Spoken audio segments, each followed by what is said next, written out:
So this is Trip Cogburn, and this morning I am so lucky to be joined by Jane Childress, who is the Director of Marketing for Canoga Camps and Conference Center. Jane, good morning.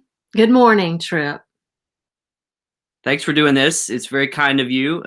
For the folks viewing today, could you take a minute to describe kind of your background, where you grew up, where you went to school, and what's brought you to this point in your life? Oh gosh. So yes, I'd be happy to. I'm a native North Carolinian, but I grew up in Columbia, South Carolina, and I was an English major and didn't feel a compulsion to teach, and didn't think law school was going to be my direction. And so, like a lot of English majors, I think I could write and I could think, and Hmm. I sort of landed by accident in my first job.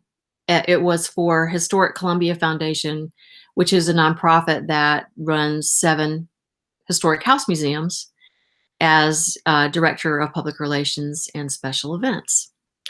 And I really liked it. It was fun, and it gave me a chance to hone my writing skills and put them to strategic use around a mission, which I could believe in. And from there, I went to be director of public relations and assistant director for the Columbia Action Council, which is another nonprofit, an arm of the city of Columbia that produces all of the city's festivals and parades and that kind of thing. That was a real fun job. Um, and it didn't pay much at all, but it was just a blast. I mean, I can remember like getting to ride in a Huey helicopter during the Veterans Day parade with the WIS TV, to shoot the Veterans Day parade. I mean, those kinds of things were experiences I would pay to do, much less get paid for. So it was a really great experience. And then my job after that was a very serious position as program director for the Children's Trust Fund of South Carolina, which raises money and then gives it away through a grant process to private nonprofit children's programs, specifically around child abuse and neglect prevention. And that was probably my first sort of businessy marketing communications role. We did a lot of fundraising. I wrote a lot of grants. I did a lot of corporate work, corporate communications and sponsorship work. And that was an eye opener for me Hmm. part of my job was to visit all of these programs around the state of South Carolina. And I had grown up in South Carolina, but hadn't seen 90% of it. Hmm. It was a Hmm. real eye opener for me to learn more about how everybody lives in the state. And then I escaped to the mountains, which I've always wanted to do. And because I grew up going to summer camp outside of Flat Rock at Tonawanda, and my whole Hmm. family every summer moved to the mountains for camp. My mom ran the horseback riding program. My brothers worked at camp. They went Oh, to wow. camps in the area. It was a whole decade of immersion every summer in the mountains. And so finally I made my break, and I have not looked back, although Columbia was good to me. So I have family there, but I've been here in this area now for close to 25 years and Wow. just love it. I moved up here without a job, Ooh, that's bold. right? I campaigned hard. T- I subscribed to the Sunday Asheville Citizen Times, and Hmm. Columbia, which would arrive like on Wednesday. This was before the internet. And every job would be, taken by the time I got the paper, just about. Um, it was hard. This was in the 90s. It was hard then to get a job in Nashville. It's even harder now, I hear. But Sure. I applied for a lot of jobs, and I met a lot of people, and I talked to a lot of people. And when I moved, I sent a postcard to all these people I'd connected with that I was here. And then I sat on my front porch for about 4 months and watched my savings dwindle, until finally Biltmore called, and they said, you probably already have a job and you probably don't want this one. And I'm thinking, whatever you're about to tell me is going to be good. We don't want it. But basically, they had a part time. It was full time temporary, so it was a full time fill in job for a member of their communications department who was going on maternity leave. Ah, So I filled in for that person for 3 months and loved it. Loved it. Loved that company. Loved everything about it. And but at the end of that 3 months, I was going to not have a job. yeah. And then a girl across the hall in PR went on maternity leave. Marla Tambellini, who's now the PR person with Explore Asheville. She went on Mhm. maternity leave, and so I filled in for her, but that was a 4-month gig. And then she came back, and just about then, one of my colleagues in special events took a maternity leave, so I filled in there for the next 3 months, and then I knew it was gonna be over. No one else was even thinking about having babies, but it turned out the very first woman who had taken maternity leave decided she was gonna stay home. She was gonna go back and Mhm. freelance and be with her kids. So that's Mhm. how I got my job at Biltmore.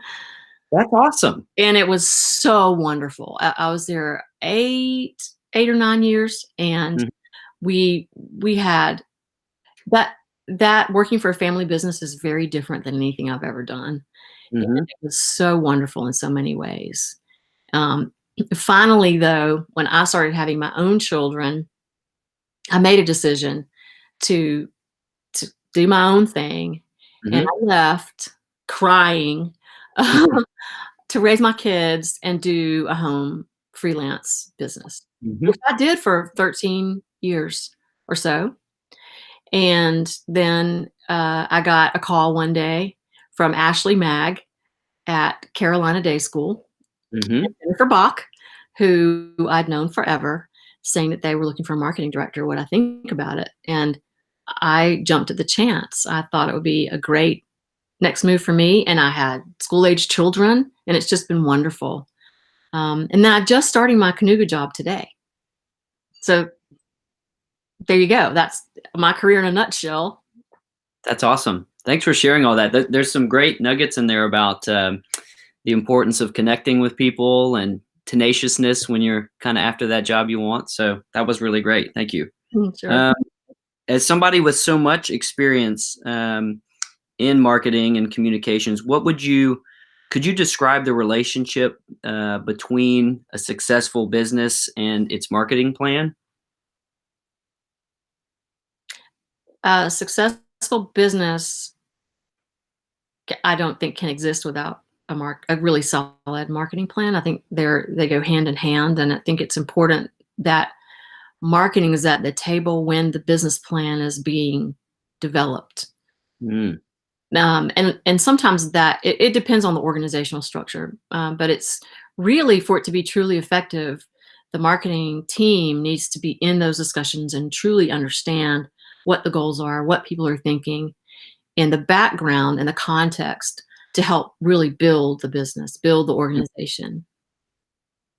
Would you say, I wanted to ask you also kind of misconceptions that exist about your world and about marketing. Would you say that that's kind of feeding into one of them, which is, maybe some businesses not seeing the critical importance of that part of the business? I do think that sometimes marketing and or communications can be seen as soft, sort of Mm, afterthought. Like, now we have our business plan, and now we need a brochure. Now we have a business plan, and we need a logo. Um, and that there is a support role that marketing and communications have.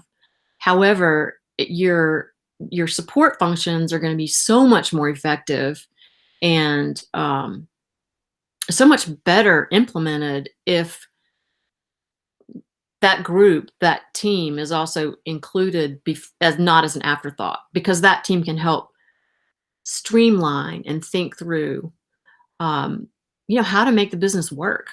mhm, So I think the mhm, most successful businesses note that, and they have on that level They have, like, a Carolina Day has that.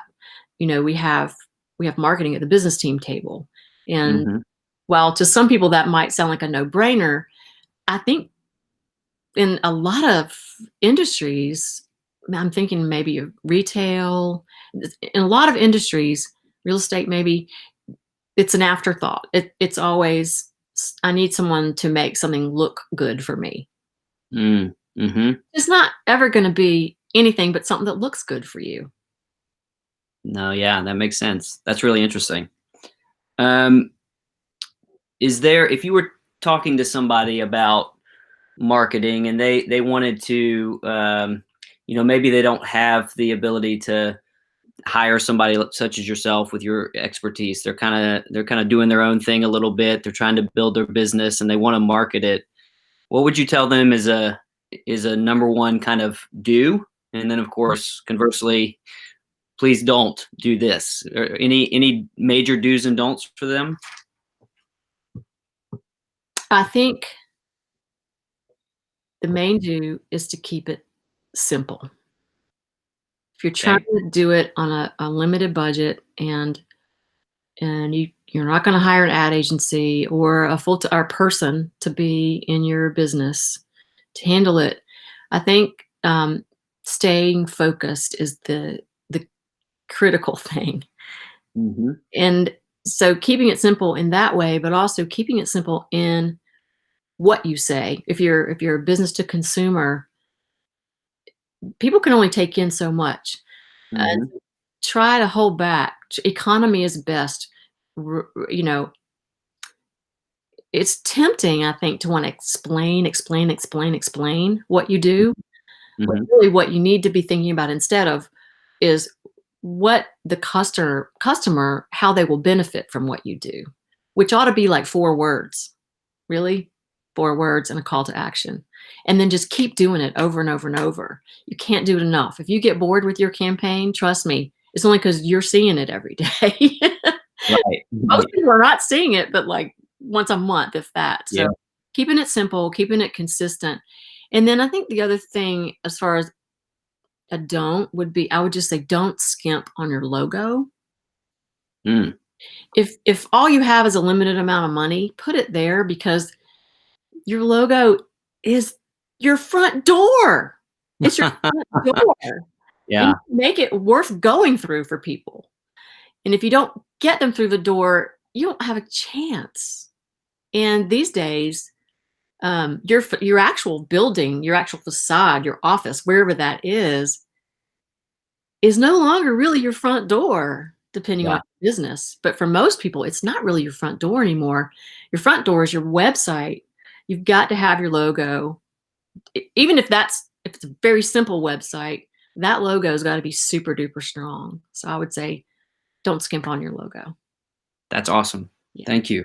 Um, all right. Last question. A particular campaign that has been your favorite? Has there been one that you've worked on in your career that is really special to you, and why?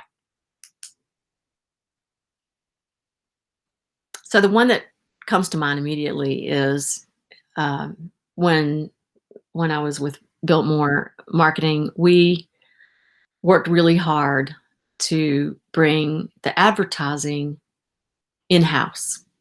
Mhm. And we finally were able to do that, put the numbers together and everything to make it work after a couple of years of pretty hard thinking. Mhm. And the first campaign that we produced after that happened was, it began as one man's dream. It remains a sight to behold. And it was effective and all that. It was great. And it looked great and it was highly strategic, and we were able to bring our internal knowledge of the product directly into the messaging, and it was so great. Um, but the thing that was really cool about it, that is most memorable, I think, for me, is the fact that we did it. Our Yeah. team created this great thing together Yeah. that ended up working. It was very exciting, and it was sort of um, it was sort of a glorious moment for our group, you know? for all Yeah. those who That's worked on it, the photographer, the designer, the writer, everybody. So it was really special. That's awesome. Thanks for sharing that. Yeah. And thank you for doing this today, Jane. Some really great insights that I know we're all going to benefit from. And I just appreciate you and your time. Thank you. Thank you, Trip. I enjoyed it. Okay. See you Bye. soon. Okay. Bye. Bye.